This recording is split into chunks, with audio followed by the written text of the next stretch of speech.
was not. What's up, King? I'm putting cases on all you mother. For my listeners out there, baby, I got the opportunity to sit down, man, with the funniest cats in the game.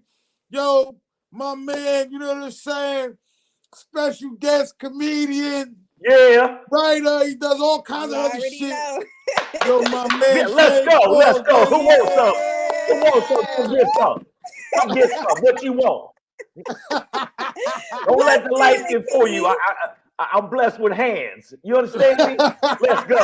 Hold up, baby. Hold up. Look at it. I just want to say this, King. I miss you in Phoenix, man. You got to come back, man. You know what? Yeah, I'm definitely coming back. I'm booking some other stuff on the road. I just booked Tacoma and Atlanta, so I'm working on that now.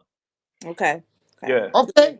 Well, let's get it cracking, man. Let everybody know, because everybody don't know, and it's a shame. Man, a lot of people don't know. Yeah. You know what I mean? If it's a shame if they have not seen you perform live, yeah, let everybody know where you originally from, man, and how long you've been putting your work in, baby. All right, first off, I've been putting work in for about 25 years.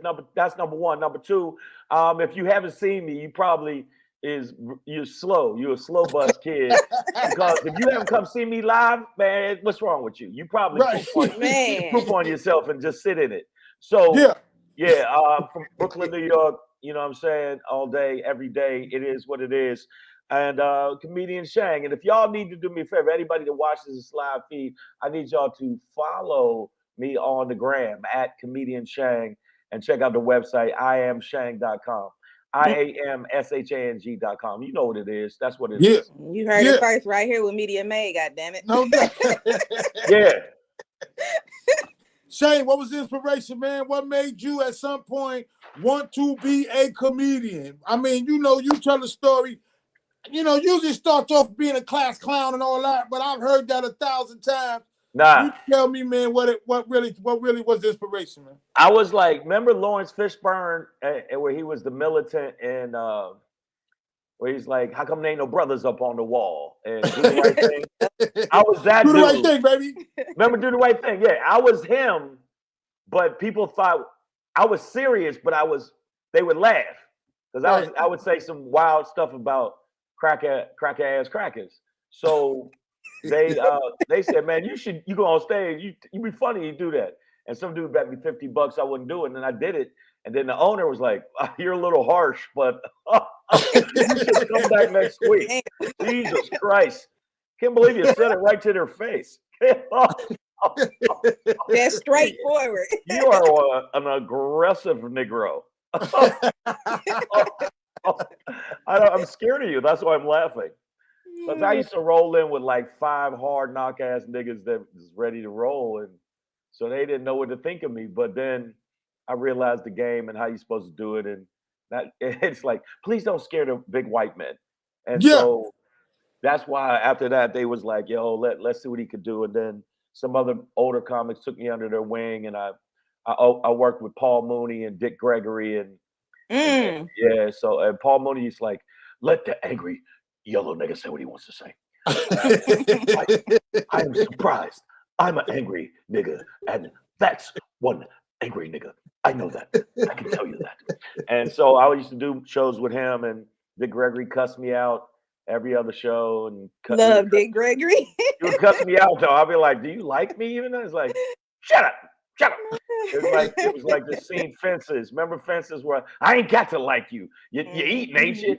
So that's how he treated me, man. That's how Dick Gregory treated me.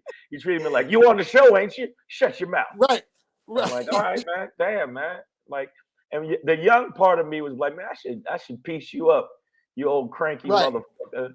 And then the other side, then I was like, no, respect to the elders. So that's basically how I got started. I used to open for a lot of like alternative black funk bands. Okay. And then I kind of segued to comedy clubs. Yeah. And the comedy clubs. That's diverse too. That's different. Absolutely. That's different.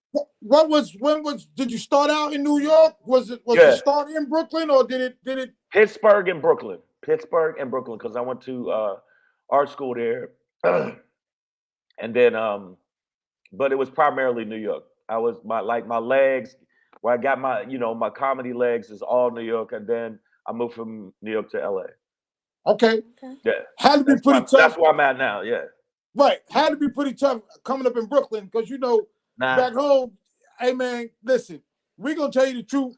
And not only may boo you off the stage, somebody might literally come and pick you up and throw you out the back door. Yeah, real talk. Real talk. Yo, I got in a fight in Jersey, but I've been in like 3 fights pertaining to comedy. Philly, Jersey, Harlem. Okay. And, Long Beach. When I got out here, somebody pulled a gun on me. So somebody pulled a gun on me because his girl was heckling me, and she didn't have these 2 front teeth. And you can't heckle me if you're missing these 2 front teeth. You know what I'm saying? Because you gonna go in. I was like, it's pretty hard for a jack-o'-lantern to heckle me. And I think I slipped up and called her a bitch. And her man was a Crip. And he came out of the bathroom gun sideways at, Menace to Society, gun sideways shit like this. And it was like, did you call my hoe a bitch? And I'm like, I think we're both on the same page, bro. And that was scary. I thought part of me was like, well, I'm gonna get shot, so fuck him. And I literally was like, yo, man, you had that gun, man, be a whole different ball game. But you the man right now, because you got right. And then he went to do that, and then another comic, Brandon, was strapped and came and walked me off the stage and walked me down the steps. I go to my car, and when I got my car, that's when I got scared. It's weird. I put my hands on the steering wheel and went, oh, goddamn.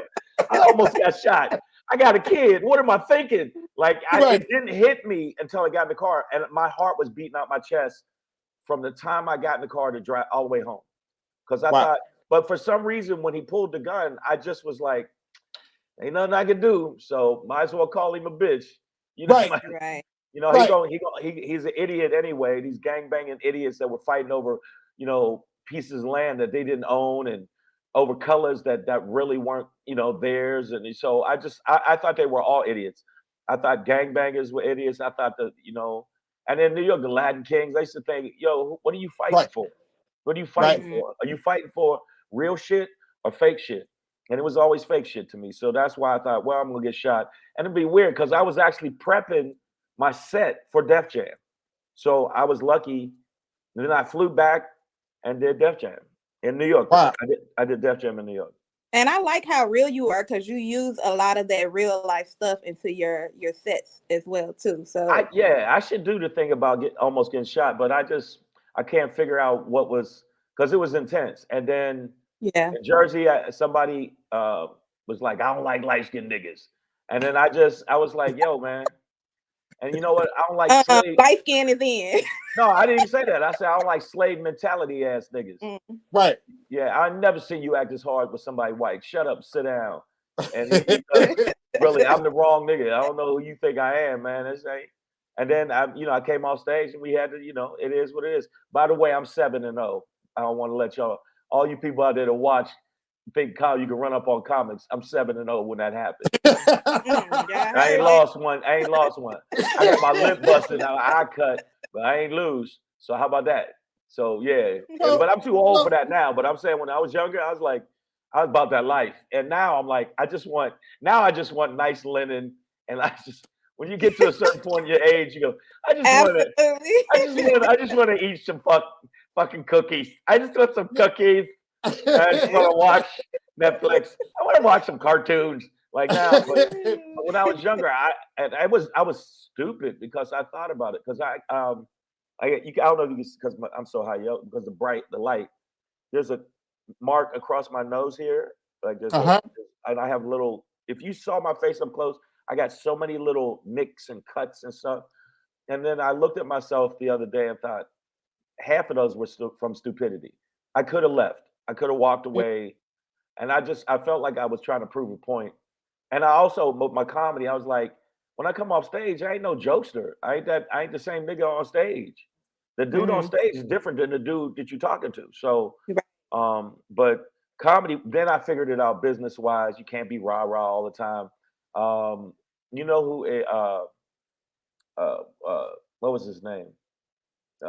Ronaldo Reyes. You know who Okay. Ronaldo Reyes? Yeah. Yeah.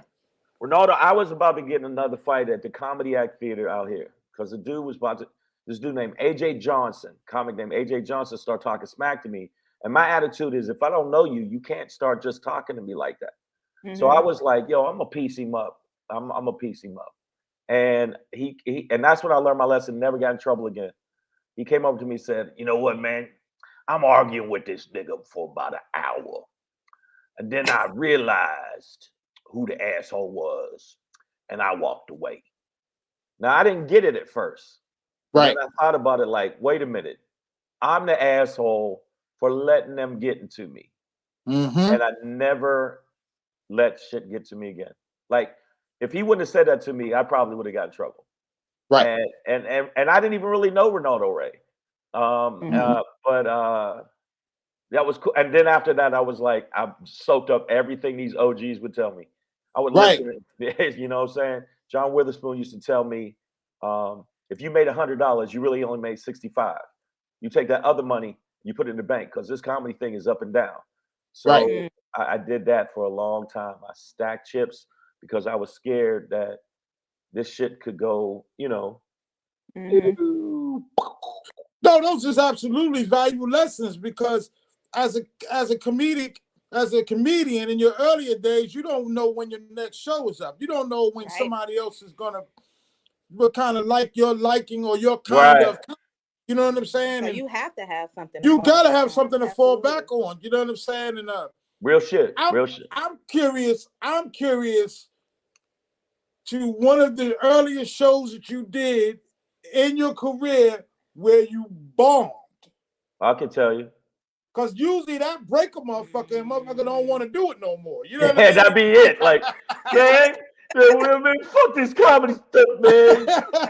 They laughed and do it. How you gonna do it? I said, well, what about my mama? Boo your mama too. You're like, boo your mama too for letting you tell these jokes. I'm like, yeah, okay, I can tell you it was a place in Alexandria, Virginia.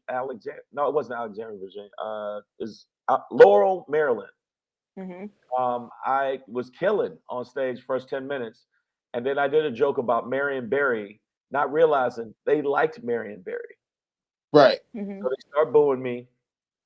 And I figured, well, I can't recover from this shit. So I said, good night, get off the stage. And the owner was like, man, how you go from getting laughs to just get booed that bad? He said, and why would you talk shit about Marion Barry? We love Marion Barry. I said, I didn't know. Once somebody spoke crack, I felt like I could make fun of them. Right. Yeah, and I didn't know that they were like, no, you can't make fun of him. So I'm walking to the car. This is the wildest shit ever. I'm in the parking lot walking to the car with the other comic because I had to wait for the other comic to ride me back to the hotel. People booed me in the parking lot. Wow. Damn. Like we outside the club and people were walking past as they were leaving, booing me. Wow. And then that's pretty hard. It was, man. I was like, and I kept saying, but I'm off stage. Y'all ain't got. You ain't start flaming people outside, did you? No, because I had already learned. Yeah, I learned my lesson with some other stuff. Because my first reaction back in the day was like, you know, like immature, like anger, like yo, you ain't like my jokes. Yo, how about we, stupid stuff, some rah stupid shit. But no, after that, it made me like go harder in the paint. If anything, it made me go, okay, all right, I know how to shift gears. When I see people not digging the joke or if I'm pushing the envelope too much, I say, okay, let me shift to this. Let me talk about this. Let me talk about, maybe family or relationships or whatever else. And so, because sometimes I know like last night, I pushed the envelope a lot because I was talking shit about these rednecks that are Trump supporters. And because they dumb. All of them dumb. All of them is dumb. They all walk around, they pass around a family tooth. They just, they dumb. And they follow an insurrectionist and they follow a racist, bigoted insurrectionist, twice impeached ex-president. that shouldn't have been president anyway, because niggas in New York knew Trump was corrupt from get-go. Right. Right. Yeah, you know I'm telling the truth. And the rest of the No country, question. yeah, the rest of the country had to learn. And now they questioning whether they should put him in jail. So I was doing jokes about it last night, and some people got mad. I said, man, is there a force field around your chair? You can get your ass up and leave. And the crowd was like, yeah. And that was cool because the rest of the crowd was like, yeah, get up and leave, rednecks. And so it worked out in my favor. So I had a really strong set last night. We did 2 shows. We ended up doing 2 shows, Okay. which was cool. Second show wasn't. It's funny. We did another show because the first show was so full. And Right. then the second show we had maybe 80 people. So it was like, but the first one, lovely. What's up? Yeah. So, Yeah. Because I was gonna ask, like, with the different vibes and the different audience that you have, do you already know how you're gonna like be prepared when you come on stage? Do you like get a feel from the audience first, or do you already know like what you're gonna come out and just like say? Like the first 5 minutes, no. And then after that, I kick into my set. Right. Okay. But yeah, the first 5 minutes, I feel out the crowd. I talk to them a little bit. I don't jump right into my jokes. Like some people Right. jump right into the jokes. I figure, Right. let me talk to them. Where they from? What's up with you? How you doing? How you feeling? And then I go, oh, okay, I got it. Know where they're from. And then if you say something harsh, if the crowd really laugh hard, you know that it ain't no little soft yogurty ass crowd. Because there's a lot of yogurty ass crowd, little yogurty ass, fruit at the bottom, yo play bitch ass crowds. You say a joke and they get all upset and like, oh my God, he's so mean and mean Albie Shore. That's what you are. You're a mean Albie Shore. Yeah, being that, because I'm a light skinned cat too. We always had to defend ourselves from being light skinned with the whole I'll be short everything. You know what I mean? Yeah, but no, I don't get that much now. I think it's because my demeanor on stage. My demeanor don't come off that way no more. I think, and I really don't look like an R&B cat. I'm too thick. I'm too, I'm too tall and thick for them to think, yeah, that's an R&B cat. No, if I wasn't, if anything, that dude like cookies. That dude like cookies. And they right. I do like cookies. How was it the Def Jam years? Because when you was did your Def Jam thing, baby, Right. you was coming up against some real kind of heavyweights. Hard A lot of cats was coming up in the game about that time. How was that, man? How did you kind of separate yourself from some of the mediocrity of the regular comic to being the comic that you are and standing above everyone else? I don't think I did. I think the cockroach jokes and I ain't scared of you motherfucker jokes. Because I was talking about the black economy and black people coming up, and I still was getting a lot of laughs because I definitely know how to flip it, make it funny. Right. But it was more like they'd be like, "Oh, that's a militant nigga," and so I didn't get the same opportunities. But I killed on Def Jam. That's all I could do. All you could do, like I had motherfuckers popping out the seat like Jiffy Pop. So and still, I did. I really. And I knew that last joke would get them popping, like, right. Pop, pop, pop, pop. But I didn't resonate.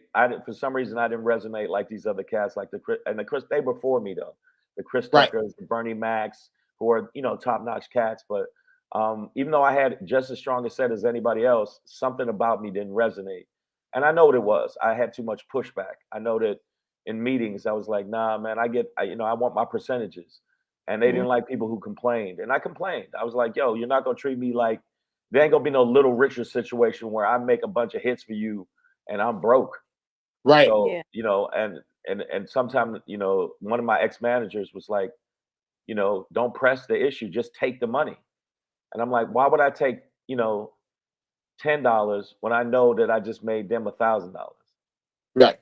So, and that was another mistake I made career-wise where because I'm blessed now. I'm doing good. I can't act like I'm not, but yeah, no question. Absolutely. Yeah, but as I hear you talking, I can also attribute to a lot of that attitude being from where you're from.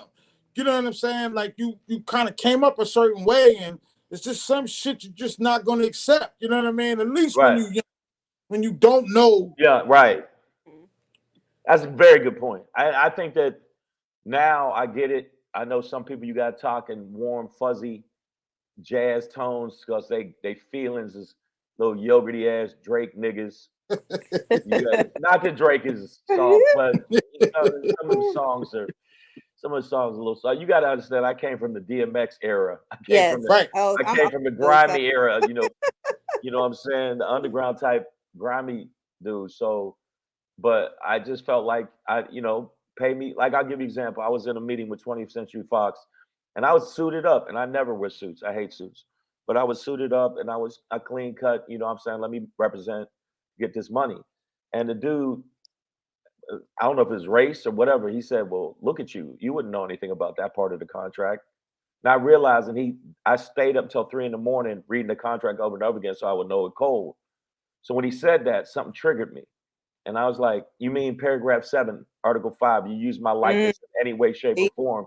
You must consult with me and talk about the percentages of money that I would receive of my image. And the dude didn't like that. He didn't like the fact I said that.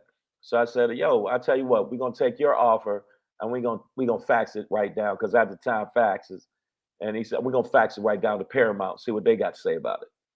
I need you to touch base a little bit more on that about the contract stuff, because I know a lot of people sign contracts and they don't even look at the disclaimers and different things like that. I know how important it is because you just said it, you know, how important it is to you. But for someone out there that just like they're just signing without even looking at the contracts, what would you say to them? Well, believe in your worth and your value. Stop, you know what I'm saying? And get somebody. If you don't know how to analyze the shit, get a dude that know how to do that shit. Get a dude that know how to do that shit and sit with him and go through it beat by beat, paragraph by paragraph, so you know exactly what you're getting yourself into. Because my first album, I should have made way more money. I should have waited, but I was like, yo, it's my first album, I'm excited. But that second album, you gotta give me the bag, because I know how many sales I did. And even for a comedy album, they were surprised because I was a grinder. I'll give you an example. When I did Def Jam, I invited 116 people. I walked around the streets. This is back in the day. You remember Kinko's? Yeah. Mm-hmm. I made my own flyers because I was so excited to be doing Def Jam, and was walking around all around New York going, hey, I'm gonna be taping Def Jam. You want to come? Because they gave us free passes, because they said, hey, you can invite your friends. So I walked around handing out flyers for hours and hours. And then 106 of them showed up.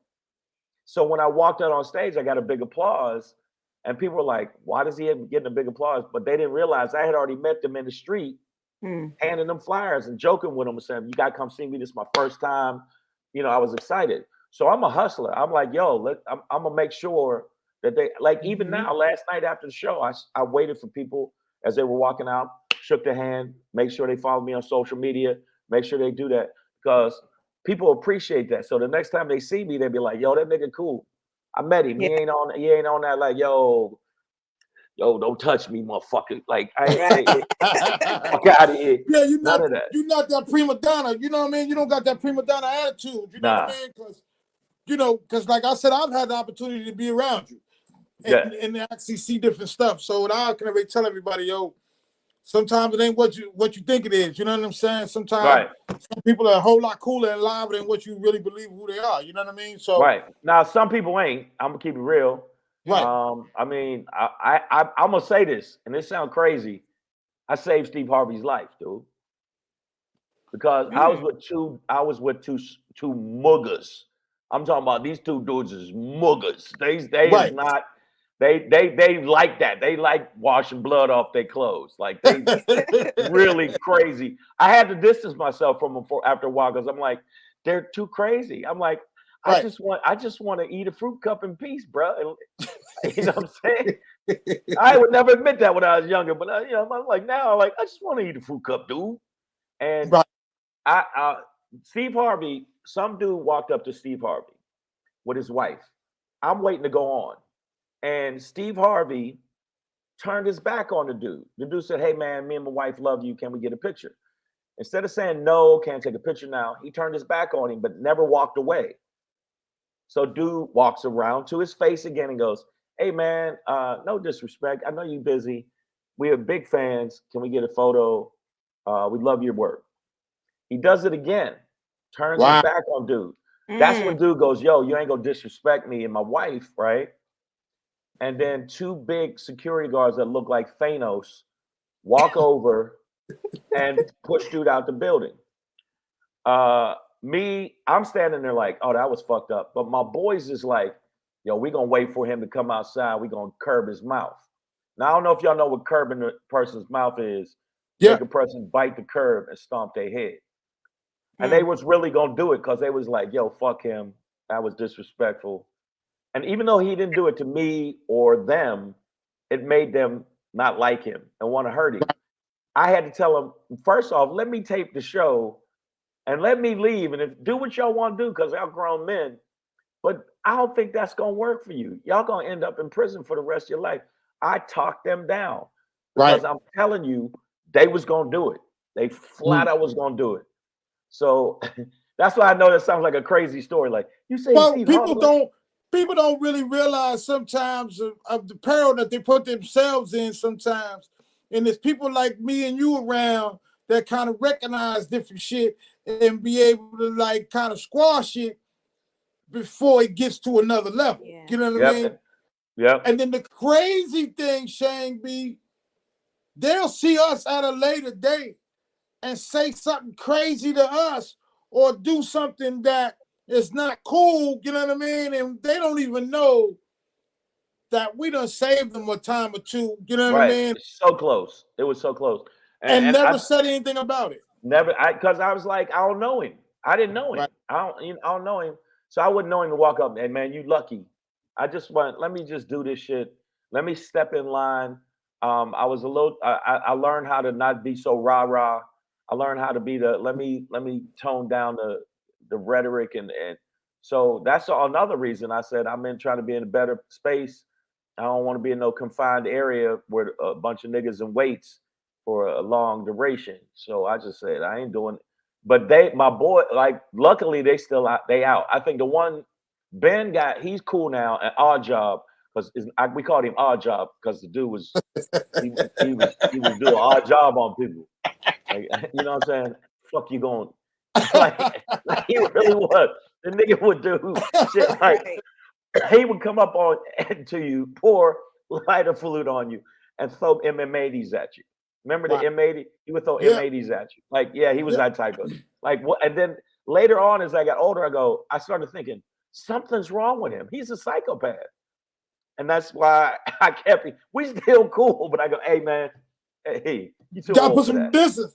You gotta put some distance between me I and was you, like, man. I tell him, how's your fam? How you doing? Always cool with him. But I go, I don't want you throwing lighter fluid on me. And then, is that the craziest shit? Like, what makes you at home go, yeah, what am I do today? Yeah, I'm gonna go buy some lighter fluid. Then I'm gonna take the lighter fluid and get some M80s. And I'm gonna throw it at a nigga. And I was like, what? Did you plan this? Did you write notes down for this shit? Like, what? Yeah, man, that's my day to day. Then I'm gonna go get me something to eat. Because I like spaghetti. Like, and then after a while, I was like listening to the conversations from a distance, going, what the fuck is wrong with my friends? And then I realized I don't think I won't be in that mix no more. You know what I'm saying? Yeah, man. And you also got to think about what's wrong with you, because it takes a certain type of person to have those type of friends. I did think that too. I thought about how rah-rah I was, how I was always like at after hour joint, I used to like when shit popped off and I would stay there instead of leave. Yeah. Now the party got good. Yeah. They about to shoot. Yeah. And as you get older, you go, I don't want no bullet holes. I want no, yeah. So I mean, I'm so like right now, my attitude, I still contract wise, I'm trying to be a beast. But right now, man, you call my mama a bitch, I'll be like, man, whatever, man. Yeah, no question. Like, yeah. Let's get to the filming part of your career, man. You know what I'm saying? Like, tell us about some of the parts that you've had, what it took to get some of those parts, and how you would like to kind of move forward in the film industry if that's something that you're choosing to do. Yeah, I'm starting to get back into it. I stopped for a while because I got so disenchanted with the bullshit this one casting lady said, and it made me just turn me off. Like, she wouldn't let me read for a part. This happened to me twice. She didn't Mm. want to let me read for a part because I look like her ex-man. Oh Wow. wow. So they be So I doing missed that. out on this part. Yeah. Yeah. And she said, Wow. I can't look at you because, and I drove all the way out there to read for the part. They called me for the part. And then when she saw me, she was like, you look like my ex. You look so much like my ex. I'm like, okay, but I'm not. So what part of the script you want me to start reading? She goes, it's just too difficult for me to look at you. I can't have you read. And I went, so I'm Mhm. missing out on this shit because I look like your ex. Right. And she wouldn't let me read. And I was like, wow. I drove 45 minutes. Okay. And instead, now the younger me to be like, let me say something to you, bitch. That's why he that's why he used to beat you. Right. Because you're illogical and irrational. That's why he used to choke you over the sink. And like, but I didn't. I just went, okay, well, if it's too emotional for you, I get it. I bounce out. And driving home, it made me go, this is so random. This is so much bullshit. And then I got bumped for a part that was written for me, or Wow. they Mm. wrote it because of me. And in the breakdown of casting, it said, we're looking for a Shang type. Wow. What? Realizing that I'm me, I'm coming to read for it, and I get it. Then still got bumped. I still got bumped for a bigger name. Horrible. Crazy. Yeah, So that's crazy. those two things happened. So it made me step off of film. It made me step off Mm. of film and go straight after comedy more because I can control the narrative. And then start doing really good at comedy. Start really getting some really good gigs. And I'm gonna definitely do another special. My special did good. My special on Amazon just hit 1 million views. Took 2 years though. Oh, Right. congratulations. So it took God, 2 years. big ups to you For for that, real, baby. yeah. I don't care Yeah. how long it took. You still got to the Right. one It in, took baby. 2 years, man. It took 2 years, but I got that. That's cracking, and people really seem to enjoy it. So, and now we got the contract on Apple TV and Tubi, so it's getting out there. So I'm gonna keep pushing that. But film wise, I'm gonna start going back after independent films because it's a little bit more creative, and then use the independent films to go back into the mainstream films because I've done some mainstream films, and I've done a lot of mainstream TV dramas. For some Mhm. reason, Right. I don't get as many comedies as I get dramas. I did 5 out of the 10 top dramas. I guest Okay. starred on 5 of the 10 top dramas, and I don't have an agent. I don't have an agent. I don't have a manager. They just were like, "Oh, we like you. Come in and read." And then you sit down, and there's 17 other dudes look just like you, and you go, Mhm. "Damn!" Like and then you come in and read, and you can hear the other dude reading, Uh-huh. like, and then I took the gun and I shot him, and I'm like sitting out there going, "Well, I ain't gonna do it that way," Right, Right. right. because my main thing now when I go read, I try to keep it as because everybody try to act like, well, he's acting. No, that's a facet of that person. So just be a different facet of yourself, and it works. Because instead of trying to be like, and that's when I took the gun, you know, and make the face, and then you Yeah. say it like how you said, and that's when I took the gun, Yeah. and then it plays better not only on film but on television. So the last couple things I read for, that was the mentality, and it worked. So I mean, I haven't booked. I haven't booked a commercial in 4 years.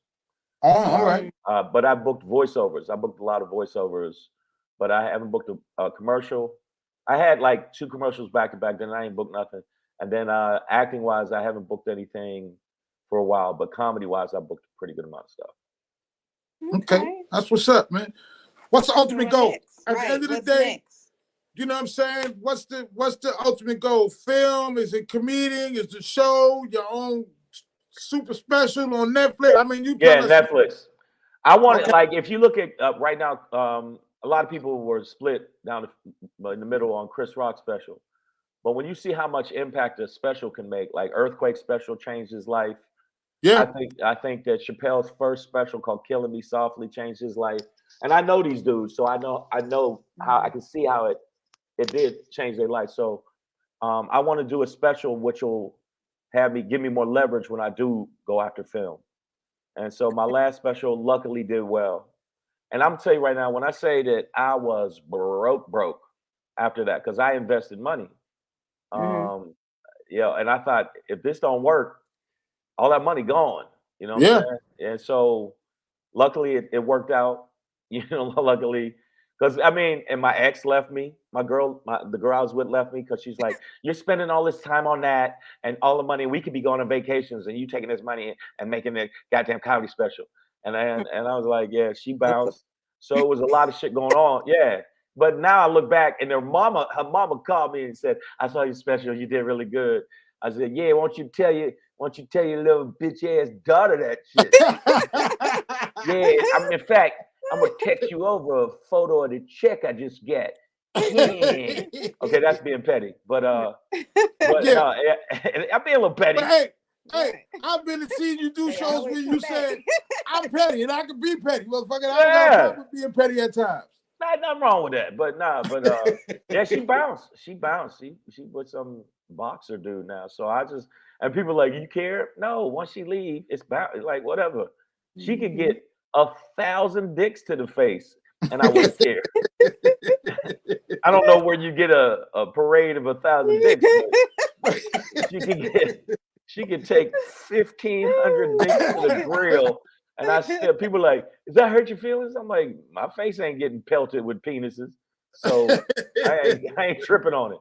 But it was rough. It was rough because it was so unsure. But then when it started picking up, and I got like a 99% approval rating from the audiences, I was like, okay, maybe I will, wasn't as much of a risk as possible.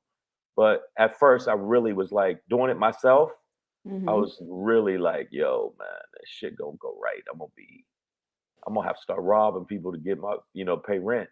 I mean, and I'm saying because it took me like a year and a half to save the money up, dude. And Yeah. then, and people forget once you finish the special, it's the promotion. Right. So the promotion, and luckily the promotion, I had money for the promotion. But then after that, put it this way: if you look at the end of my special, I even say it on stage. I get people jump out the seats, people had a good time, and I was like, "This is amazing" because I'm 2 car payments back. I said that on stage, and if you listen at the end, you can hear me say it because I just was like, "I can't believe this is happening," and I ain't paid my car payments. Yeah. And then it was like now I look back and go, it worked.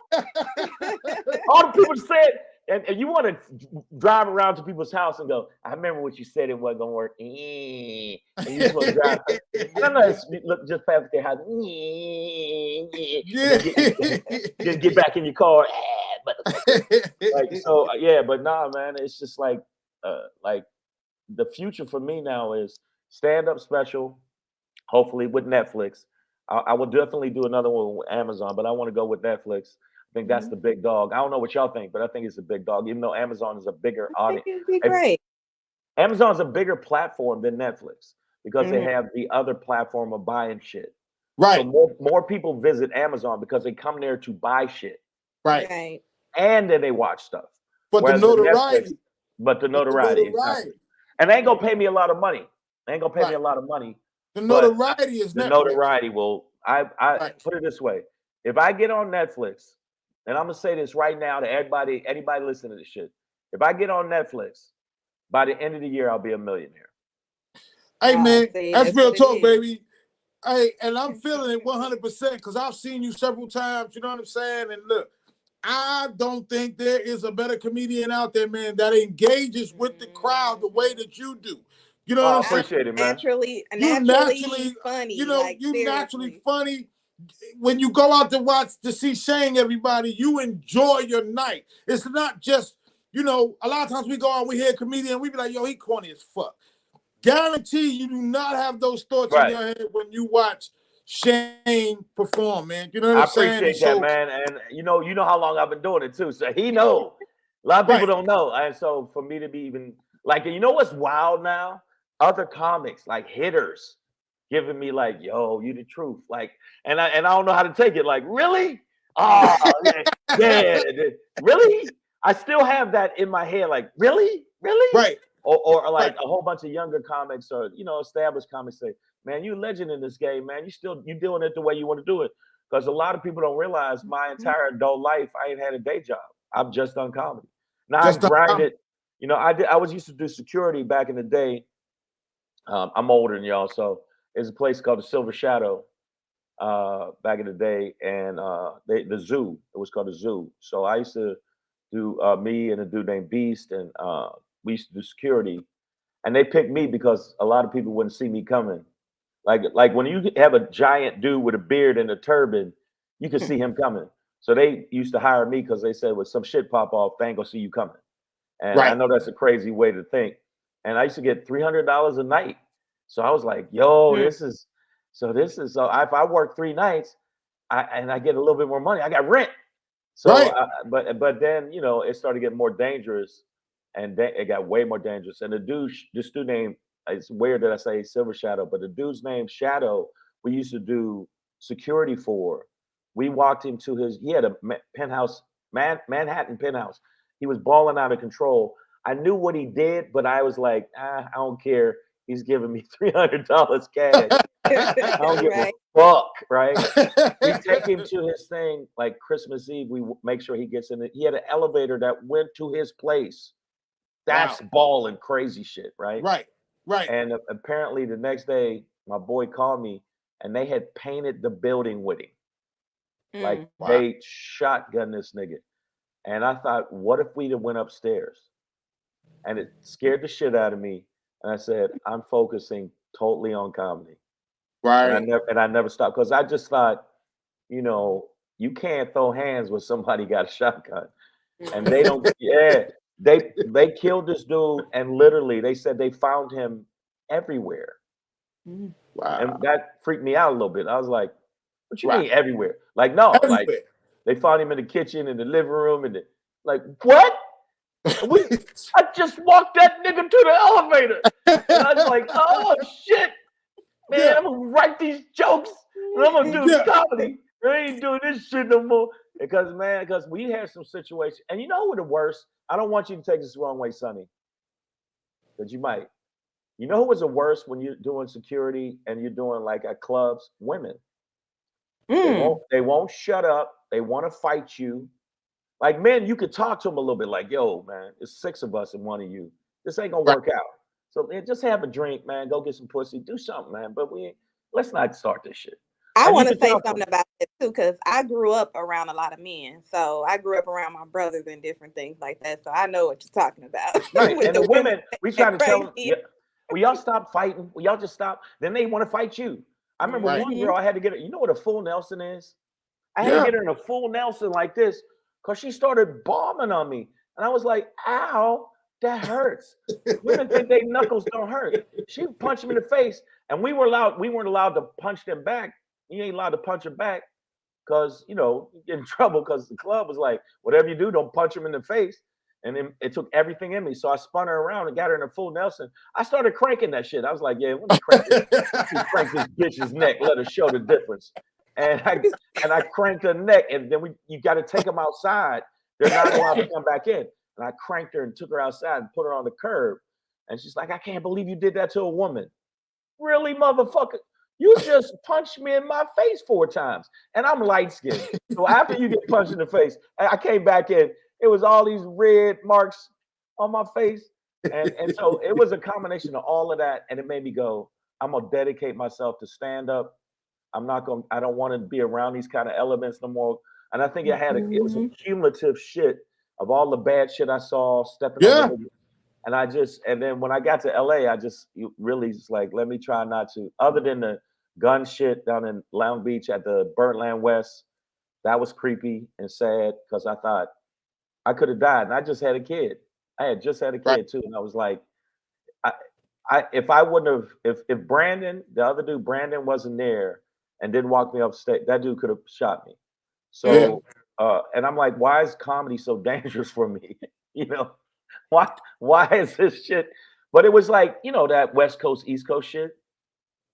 There was back in the day, they would do that with everybody, not just rappers.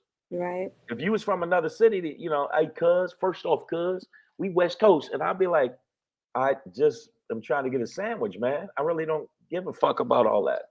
Right. Yeah. Yeah. No, and I can absolutely attest. I can absolutely speak to that also because there was a time when I was on the West Coast when the whole East Coast West Coast thing was going on, and we kind of came up against some problems too, because we was like, man, you know, where I'm from, I don't really understand that shit. You know what I'm saying? It don't make Like, sense to me. Yeah, it don't yeah. make sense to me where we from. You know, the whole red and blue and whatever. So it's just me and my team against everybody. How about Yeah. that? You know what I'm Yeah, saying? it's like, yeah. So, and luckily I met some comics that was cool.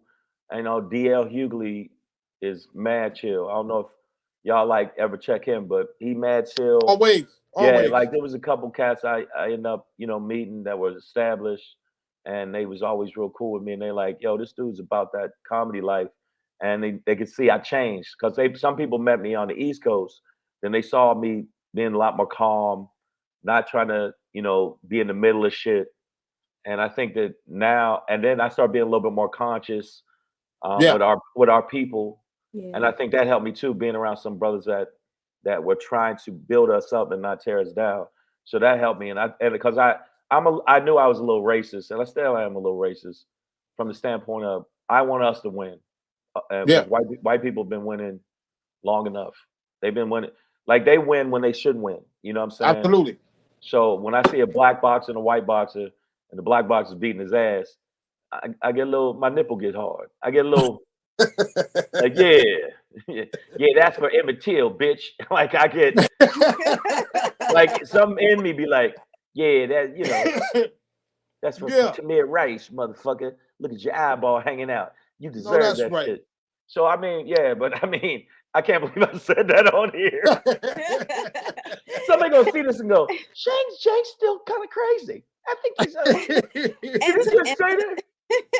and to piggyback off what you said too with the women queens, we gotta support our kings more and be more nicer to them. Like y'all can't be getting It's no rough out attitude here.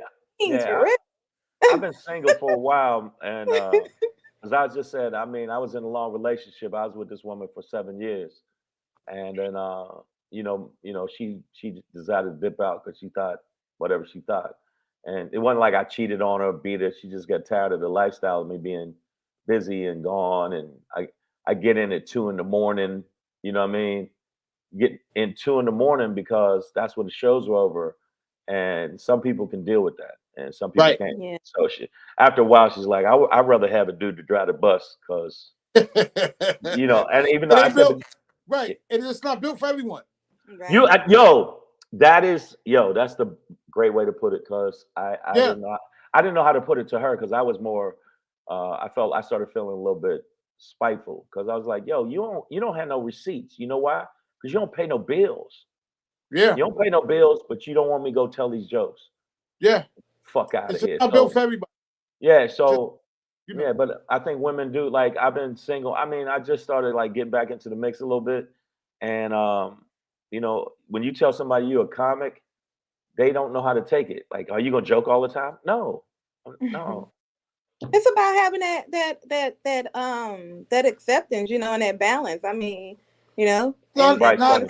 you know what I'm saying, for real, for real. not only that, it's my occupation. That's what I Yeah. do. You know what I'm saying? Yeah. Tell them. And some people can't separate that. Like I am who I am here, but my Mhm. occupation is I'm a I'm a comedian. Right, right. And some people don't know how to like they don't get the separation. So Right. the last two women I talked to off these little dating apps, the one didn't thought I was on there to get material. So she played me to the left, like, are you just on here to get jokes? I'm like, no, I'm actually trying to meet somebody. Right. And then the other one thought I was a little too what she say, I was a little too rough around the edges. Uh, she said you're a little too and you cuss and you this and I was like, And all right, How you are who comfortable? you I are. mean, That's the like, problem. how comfortable is that? Because, like, even with them dating apps, how do you know if nobody's catfishing you? And do you video chat them when they first? I don't. I mean, I ain't met them. I talked to them on the phone. It might be a dude, Right. and be like, "Hello, I'm Stephanie." Like, Oh, nigga, oh, really? You Stephanie? Hey man. Wow. Hey, it was pain. It was beautiful. Hey, Shang, it was beautiful you came out with us, man. We up against the time, baby. No, But I before we understand, man. But before we go, I need you to shout out and plug everything and everybody, man, that's helped you get to the place where you are today. and then continue on with all your social media sites where everybody can follow you and also support by buying some of your material. All right, now check it out. Y'all gotta listen up good. First off, let me let y'all know I appreciate the people that's riding with me. Even when I had some dark times and I was doing some dumb shit. You know what I'm saying? A little forced vacations from the government and shit like that. And I appreciate y'all still hanging in there with me. I appreciate y'all. Now y'all need to check my website out. My website, in fact, I'm updating it today. IamShang.com. IamShang.com. Sign up on the website, and I'll let you know when I'm coming to your city. I've been blessed.